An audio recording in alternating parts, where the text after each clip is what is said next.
Good morning, everyone. Welcome to Linde Engineering India podcast.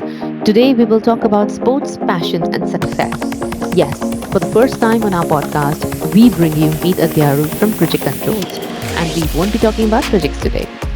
A few days ago, I got an email that Meet Adhyaru was selected to represent India at the World Badminton Championships to be held in South Korea in September 2023. Well, some of you must have read the news on his social media already, but this doesn't happen every day to me. Then I opened my inbox and hear news like this. The moment I read it, I decided to bring him on podcast. So Meet, on behalf of Linde Engineering India, I welcome you and I wish you congratulations on this spectacular achievement. We are super proud of you. Elia is curious to know how it all happened. So tell us about your trip to Goa this March and a little bit more about how this all started. Thank you very much, Chitra. It's a matter of pride for any Indian to represent India to play for the country. And I feel very honored that I am being selected in the Indian national badminton team.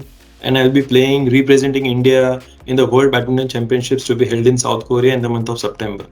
In the month of March, 18 to 24th of March, there was a National Badminton Championships held in Goa in which more than 2,500 players had participated along with me. I reached the finals and made podium finishes in the men's doubles and mixed doubles category of 45 plus.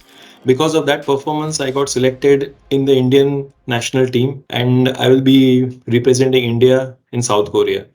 So that is how this thing is being done. I still have goosebumps even thinking that in the month of September, when I'll be playing for India under the tricolor, wearing the India t-shirt, having the Indian flag badge placed on my chest, on near my heart, and representing India, it's a very big feeling, I would say. Indeed, representing India is a great responsibility, and you will be competing against the best. I see some of the professionals give almost 8 to 9 hours. So, how are you preparing for the big day meet? Tell us about your routine.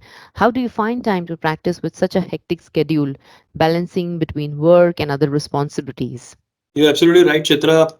Out of the 2,500 players who participated over there, most of them, I would say 95% of the players who come over there are professional badminton players. They are either coaches, they are having their own badminton academies, they are having their own sports quota. So there are very minuscule kind of players of my types who are not professional players. So it's their profession and badminton is my passion. So to bridge that gap is always difficult because there are very, very talented players are there. But I think hard work can beat talent if talent doesn't work hard. People say that gold medals are being made of gold, but I feel gold medals are also being made of hard work, dedication, and an alloy which is rarely found called self-belief. So this is how if we put a lot of hard work, then we can always compete against the best in any sport we undertake. As far as the preparation for the South Korea goes right now, definitely I have changed a lot of things in my life, in my daily routine, because representing India is a very big responsibility, as you rightly said. So I not only want to participate in the tournament, but I also want to do well for my country in South Korea. So right now, currently, every day I wake up in the 5:30 in the morning, 6 o'clock I hit the ground Wow. running, and then about 6:45 or so I do my running and do my warm up exercises. Then I come back. Then I have to also balance my family work. So I drop my son to the school, and then at 7:30 after dropping him, then I go to a sports performance enhancement center in Godri. So I do workouts over there, strengthening exercises, weight trainings over there till 8:30. And then after 8:30, then I come to office at 8:45. Definitely I have my working day. And then in the evening, on every alternate day, I try to go to play badminton at about 6:30 to 8 o'clock in the evening. So yes, there is a lot of sacrifices from family side also. I would say a lot of hard work is being put inside this effort so that I can do well for my country. The most important thing in the world is the love of your family. So, taking time out to be grateful is a great thing to do, Meet. Thank you for sharing with us. Nothing compares to the love of family. So, let's focus a little bit about the hard work, as you mentioned. Um, for a sport like badminton, one needs a good partner to raise the bar. Who do you play with? And do you struggle with that? Where do you find these compatible players with whom you can practice? My both partners in men's doubles and mixed doubles category are from Punjab and Maharashtra. So that is one one thing that I need to cope up with, because they are not from Gujarat or Baroda that I can regularly practice with. So whenever I get a chance on a weekend, they come over here or I go there once a month so that we can practice together. Apart from that, Gujarat Badminton Association and especially Baroda Badminton Association are very kind enough in recognizing this achievement, and they offered me a 15 days of free camp in which they are going to welcome national badminton coaches from India, reputed national badminton coaches of India, and they will be training me, practicing with me for 15 days. And so that is a very nice gesture from them. This will really help me to bolster certain areas which I feel it should be done for the championships. It is a matter of pride for all these associations to support someone who's playing so well and who will be representing their country. So great to hear that we have all the support to push you and to give you that edge. Let's go back to your root, back to your childhood. I want to know your story. So when did you seriously consider playing badminton? How did it turn into a passion? Chitra, like a normal Indian child, we always start with cricket. Most of them. I also started with the gully cricket. So we were Absolutely. staying in Bharuch, and I started playing with my friends. So one of my friend apart started playing badminton. There was a small club that was open in Bharuch. He started playing badminton over there. So I wanted to play with him rather than playing badminton. So I asked my parents if I would like to join that club. Of course, badminton is a very expensive sport today, as well as it was a very expensive at that time. Somehow my family is always being very supportive towards these efforts. So my father bought me a wooden racket at that time. Normally there is a carbon or steel rackets are being used. With that racket I started playing. They asked me to start playing, so I started playing with my friend over there, and I had a knack of this game. I don't know how, but I started doing well in practicing, and there was a tournament that came up 2 months down the line in Bharuch, which I fared well, and I won in under 12. So I asked my dad on my next birthday if you can gift me a racket instead of any toy or something like that. So on my 13th birthday, I still remember that my dad had brought me a carbon or steel racket, which I still cherish with me. And I started playing with that racket. I started doing well at the district level, and I started also won state championships under 15 category also. So I was doing very well with badminton in under 15 and under 18 categories. I was reaching finals. I was winning sometimes a state championship. So I was doing well. But as you know that we also have to cope up with the studies. So I was a good student as studies is concerned. So my parents always never forced me, but always wanted that I, even if I do very well in sports, they also wanted that I should be also be a good academician. So that was Absolutely. always a balancing act that I had to always do. In India, there's a lot of society pressure that one has to do well in the academics and then in the career, then one has to settle down and take the responsibilities for family. As you mentioned that you had to make a choice at some point in your life, when did you start playing again after the gap? And it must have really been very nostalgic for you with all the memories flashing back. How did you handle that phase? How did you come out of it? So as I told you that after 10th I had to stop playing badminton. Then I did well in my 12th board. I got into a very good engineering college and did my post graduation also. So after that, during that time I completely stopped. So from 1997, 1998, I had stopped playing badminton till 2017, I would say. So it was a very long gap because I had to almost establish myself. Then there's a family that comes along. So all these things started, and then I stopped playing badminton.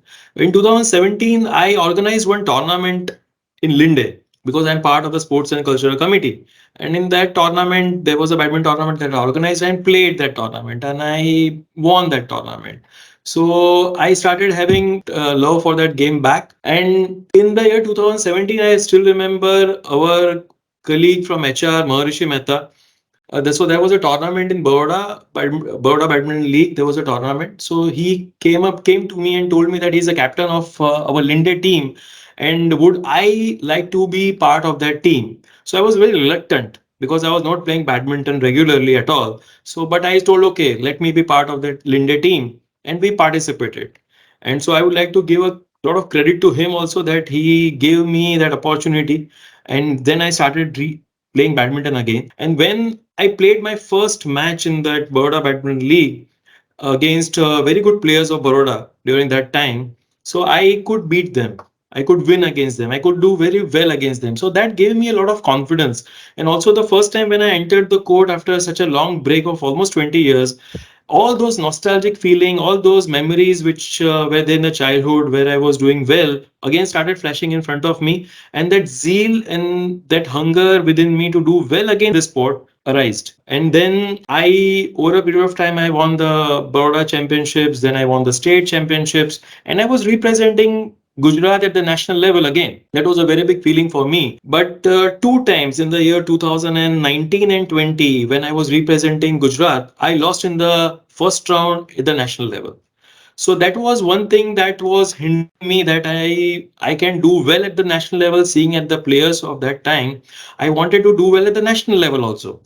And I started practicing more rigorously because I wanted to do well, putting more and more hard work. I always believe if you want to succeed as badly as you want to breathe, then definitely you can be successful. In the year 2022, there were certain national championships that were happening. I had won championships that are happening at Chandigarh. I won that in mixed doubles category. I did well in men's doubles category. But when it came to the main national tournament in Goa, which was a selection trials, could achieve my dream of playing for India and getting selected. So that is how I would say that this entire journey of mine can be put together. It has been very very exciting journey for me with lots of ups and downs, like it should have been, I would say, and I'm very happy and pleased at the end. So yours is a story of courage. Definitely, you need a lot of courage. If you've left something behind, you're restarting, you're reapproaching that, and probably in your case, what I hear from you is that you never gave up. That's the best thing to get back at what you really want to do.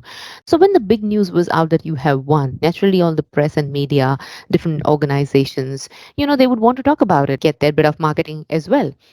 How are you managing all the media attention? Yeah, it was a bit of a surprise for me because print press, the media started coming to my home to interview me, and also I was getting felicitated across Baroda through renowned personalities and celebrities. So this was a very big surprise for me also. But we have to take all these things in a very with lot of humility. And I would say here that all these things I would like to dedicate to my family, who has supported me in this entire journey. And this is the kind of support that we need from our family. And these are all things that really makes us feel more motivated. This kind of accolades what we get across. Definitely, family is the pillar here. So, Mit, what would be your key message for all our fellow colleagues and sports enthusiasts? There are a lot of people who play different kinds of sport at Linde Engineering India, and with their families and friends. What would be your message for everyone? To my fellow Linde colleagues, I would like to say one thing that I always believe in, that if you want to change the world, it can be by your example and not by your opinion. I would say we have to always lead by examples in whatever we want to do. We want to do well for our company, we want to do well for our country, whichever goals we set for ourselves, we always have to lead by an example. We need to walk the talk, we need to do well, and then set examples for others to follow. If you want to change something around us, people to follow you, then you need to do that first of all. So I think we are all very young Indians. We want to do well for our company, for our country. So we need to have certain goals in our life, and then achieve those goals, try to work towards those goals. The journey is always very interesting when you have a certain goal. After reaching the destiny, when you look back, it's always a pleasing feeling. So I would urge all my Linde colleagues that yes, we have to do well in our sports as far as our work also. Have that work life balance along with some sports integration in your life, and yes, be healthy and enjoy. Truly inspiring, me. Thank you for sharing your story with us today and for leading by example. It is a great feeling of pride for all to have your colleague represent your country. We wish you all the best for the big day in September, and hope we come back again and to hear more from your story. Thank you for joining us today. Thank you very much, Chitra. Thanks a lot. Thank you, everybody. Thank you.